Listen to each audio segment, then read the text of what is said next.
안녕하세요, 이동수 작가입니다. 안녕하세요, 남실장입니다. 자, 일단 오늘도 시작하자마자 바로 좋아요를 눌러주시기 바랍니다. 좋아요, 댓글도 좀 달아. 그냥 댓글 달 거 없으면 아까 얘기했죠, 이모티콘이라도 붙이라고 그냥. 댓글도 좀 달아주시기 바랍니다. 자, 오늘은 저희가 그 예전에 한번 한 적 있죠, 대예언 시리즈. 남실장님이 무라카미 하루키 신간이 일본에 나온 날 저희가 이제 방송을 했는데 네. 내용을 대체로 예언했었죠. 네. 예측이 아니에요, 예언을 했었는데 아직까지는 지금 번역이 안 돼가지고 번역이 아직 안 됐어. 예언과는 다르게 바로 번역될 것이다 라고 과감하게 던졌는데 아직까지 번역이 안 돼가지고 이 책이 너무 긴가 봐. 긴가 봐. 그리고 이제 혹시 뭐 인쇄 계약은 잘 됐을 텐데, 그죠? 돈 문제는 아닌 것 같은데 네. 좀 여러 가지 걸리는 게 있나 봐요. 그래서 이제 그에 이어서 두 번째로 이제 또 다른 예언을 한번 해볼까 했더니 이건 예언이라기보다는 그냥 프리뷰 정도인 것 같아요. 네. 바로 우리나라 출판 시장에서 소설을 제외하고 비소설 분야에서 가장 빅네임, 이 사람이 책을 내면 정말 뭐 엄청나게 팔린다. 가장 대표적인 사람이라면 비소설 분야에서 이제 뭐 심리학, 자기계발서 이런 분들 쭉 있죠. 그런 분야가 아닌 인문 분야에서, 인문 사회 분야에서 가장 빅네임은 저는 당연히 유시민이라고 생각해요. 네. 유시민 작가죠, 지금은. 그죠? 그 재단 이사장 끝났죠. 네. 유시민 작가 같은 경우는 뭐 호불호가 있죠. 사실 정치적인 행보에 따라 호불호가 있는데 그 알쓸 신작 출연 이후에는 대부분 하나의 한국의 대표적인 교양 지식인으로서 자리매김하지 않았나 이렇게 싶은데 대표적인 교양 지식인이자 낚시꾼으로 그렇게 자리매김하지 않았나 싶은데 이분이 사실은 책을 꽤 많이 썼어요. 한 20권 안팎인 것 같아요. 되게 많이 뭐 유시민의 글쓰기 특강 이런 것도 있고 책을 되게 많이 내셨는데 근데 유시민이라고 해서 다 잘 팔린 게 아니더라고요. 그게 좀 위로가 돼. 잘 안 팔린 책들도 꽤 있더라고요. 꽤는 아닌데 좀 있더라고요. 뭐 그것은 판매를 목적으로 당연히 하지만 좀 사람들이 좀 이렇게 관심이 좀 덜한 분야도 있고 그런데 최근에 낸 책들 가운데서 가장 또 주목받은 책들이 꽤 많고 그런데 이번에 유시민 작가가 책 제목 자체가 자기 이름을 안 넣었어요.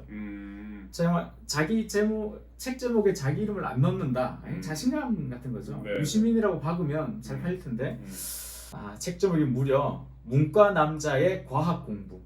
문과 남자의 과학 공부. 사실 이제 유시민 작가의 근황을 조금씩 여기저기서 유튜브나 뭐 이렇게 보신 분들은 아시겠지만 한 몇 년 전부터 꾸준히 과학 수학 얘기를 많이 하셨어요. 어느 방송에 나와서 책 추천을 하라 그러면 뭐 나의 해방일지도 물론 하셨는데 무슨 알 수 없는 아인슈타인 어쩌고 뭐 이런 과학책을 많이 얘기하셨거든요. 그래서 뭔가 우리 같은 사람들 느낌 있잖아요. 저기 심상치 않은데 과학책을 저렇게 계속 얘기하나? 막 그런 생각이 들고 그런데 알고 보니까 이제 이렇게 과학 공부를 오래 하시고 이제 그 과학책에 관한 책이죠. 그래서 어떻게 보면 이 인문 사회 분야의 정말 최고의 이제 파워라이터이신데 과학 분야를 좀 접근하신 책인데 사실 출간 아직 예약이에요. 지금 아직 책이 안 나왔어요. 예약 출간만으로 지금 예스에 보면 별점 10점이야. 자기들이 뭐 봤다고 책 읽지도 않았는데 별점 10점이고 세일즈 포인트라고 종합 주간 6위 등장과 동시에 6위인 거지. 종합 내일은 뭐 1위 분명 찍겠죠. 그죠? 종합 1위 찍을 텐데 목차를 보면 이제 되게 좀 이 유시민 작가 맞아. 그 얘기부터 해볼까요? 유시민 작가가 쓴 이 과학책 어떻습니까? 느낌이 그냥. 일단 팔리기는 할 것 같은데요. 네. 저는 근데 유시민에 대해서 그렇게 깊이 생각을 안 해봐가지고 잠깐만 이 얘기 하면 안 되겠다. 어떻게 얘기해? 유시민 작가의 가장 큰 뭐 장점이라고 그럴까요? 뭐 그런 게 뭐라고 생각하시나요? 그러니까 설명하는 해설하는 능력이 탁월하다. 그죠, 맞아요. 설명하는 게 탁월하죠. 그건 누구도 부정할 수 없을 것 같아요. 그리고 그게 왜 그러냐?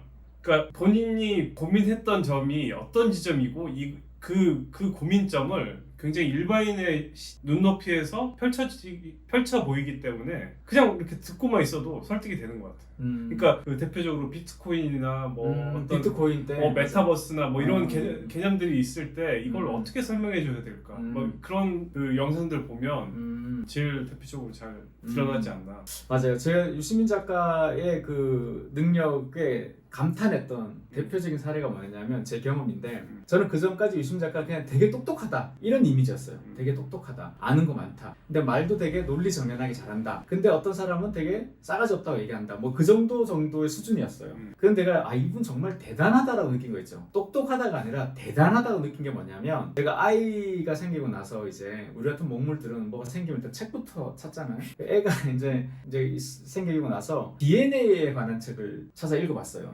그러니까 내 애가 어떤 애가 나올 것인가를 예언해보기 위해서 이게 DNA 진화 생물학에 따르면 DNA가 이제 큰 역할을 한대잖아요. 네.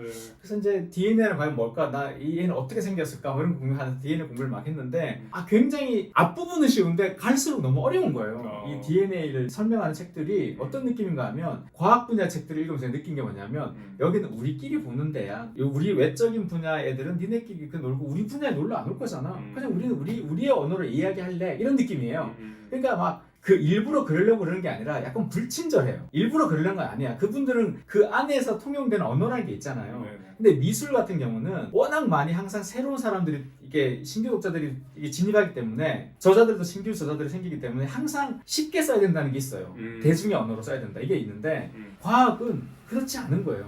천체과학, 지구과학에 대해서 누가 막 관심을 갖겠어요. 관심이 있더라도 정재승 박사가 설명한 거 들으면 와 이렇지, 그걸 막 책을 통해서 읽으려면 너무 어려우니까.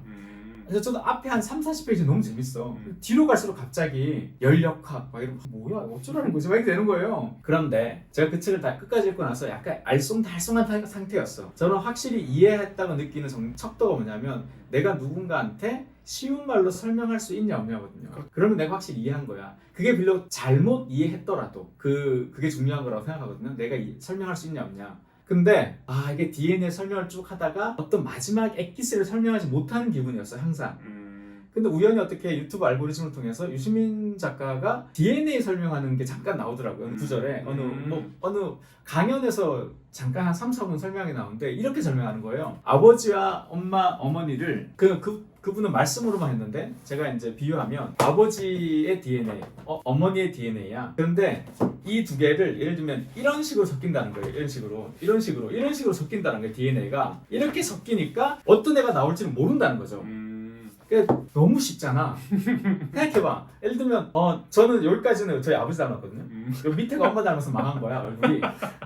저희 아버지 정말 잘생겼거든요. 그러니까 머리와 이마와 눈까지는 아버지 닮았는데 여기는 엄마 닮았어요. 누가 알았어 이런 거. 또 치아는 아버지 닮았거든요. 이게 모르는 거잖아. 근데 그걸 유시민 작가가 책을 두꺼운 책 2권이 있는데 이걸 이렇게 했을 때 어떤 배열로, 똑같은 200페이지짜리 책이지만 어느 페이지는 어떻게 될지, 15번째 페이지는 어떤 엄마의 DNA가 들어올지 아빠의 DNA가 들어올지 모른다는 거야. 이렇게. 그럼 형제지간에서도 다른 DNA가 이제 이렇게 섞인다는 거잖아요. 그때 느꼈어요. 대단하다. 아니 저걸 어떻게 저렇게 설명하냐. 그리고 특히 설명을 너무 이렇게 시각적으로 잘 풀어내잖아요. 유시민 작가의 가장 큰 장점을 저는 그거라고 생각해요. 쉽게 시각적으로 설명하는 데 있다. 그게 정말 탁월하다고 생각해요. 그래서 이 문과 남자의 과학 공부라는 이 책도 저는 대단히 기대감이 높은 이유는 그거예요. 저같이 이제 책을 좋아하는 사람들이 한 번쯤은 이 인문문학, 인문사회, 예술에서 가장 먼 분야가 과학이잖아요. 근데 제가 다빈치 책을 쓸 때도 과학을 이해하나 되게 오랫동안 공부했거든요. 근데 그런 것처럼 이쪽 분야에 대한 관심은 다 있어요. 수학 이런 거, 지리학 이런 거 되게 관심이 있는데 잘 어떤 책을 읽어야 될지 몰라서 접근을 못했단 말이에요. 야, 시리아 가.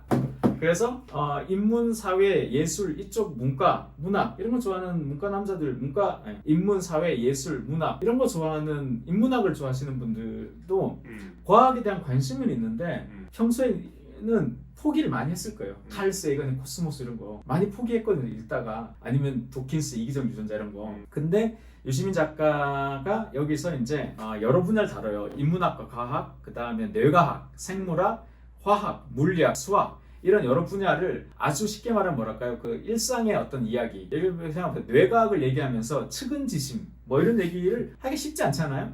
그 다음에 인문학과 과학에서는 우리 집과 우리 엄마의 진실 뭐 이런 거. 그러니까 이분의 장점, 아주 어려운 이야기, 까다로운 이야기를 아주 쉽게 보통의 사람들이 이해할 수 있는 수준에서 아마 설명할 수 있을 것이다.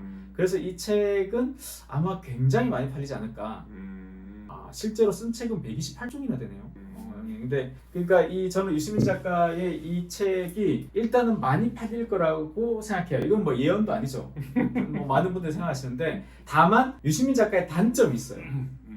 책은 많이 파는데 네. 완독하는 분은 굉장히 드물어요. 제 주변에서도 유시민 작가 책을 산 사람들은 많은데 끝까지 읽었다는 사람은 거의 없어요.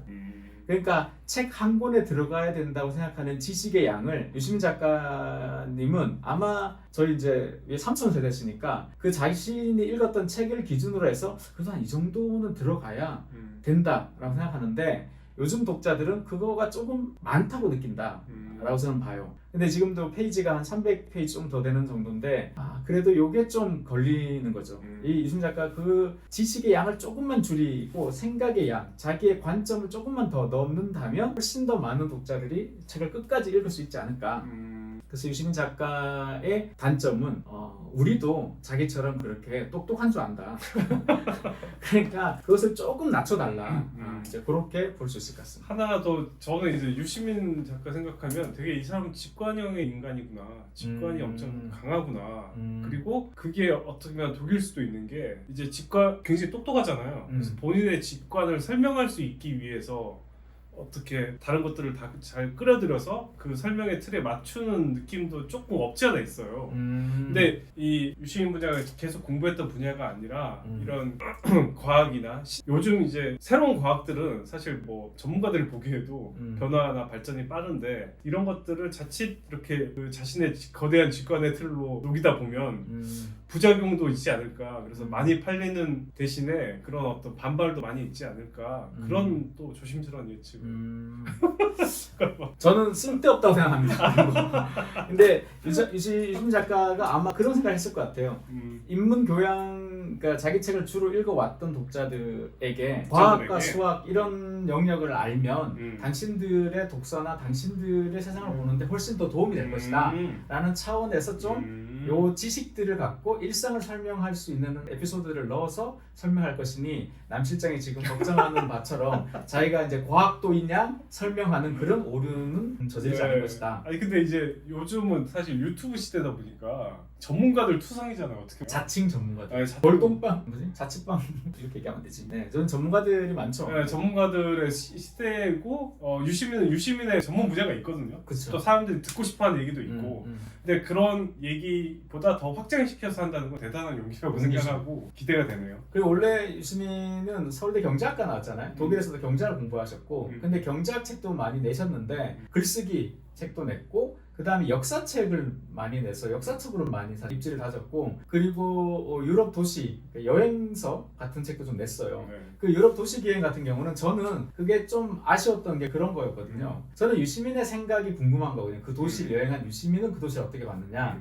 근데 그 책에서는 또 유시민 자기 생각보다는 그냥 도시 정보를 많이 넣었어요. 그러니까 좀 뻔한 얘기가 많아서 그 책은 그렇게 호소력이 그러니까 많이 안 팔렸다고 하더라고요. 그게 코로나 때문이 아니라 유시민이라는 사람이 그 도시를 해석하는 그 도시를 유시민은 어떻게 볼까? 어떻게 여행했을까? 그게 궁금한 건데 에세이가 그만큼 어려운 거예요. 그런가 봐요. 그래서 그 여행서는 이제 얘기하신 것처럼 네. 좀 그런 부분이 있지만 또 과학책은 그러면 저도 좀 기대가 돼요. 그래서 많은 이 인문학도들이 이 과학을 통해서 좀 더 인문학을 좀 재밌게 그렇게 접할 수 있으면 좋지 않을까 싶습니다. 여기까지 하겠습니다. 고맙습니다. 감사합니다.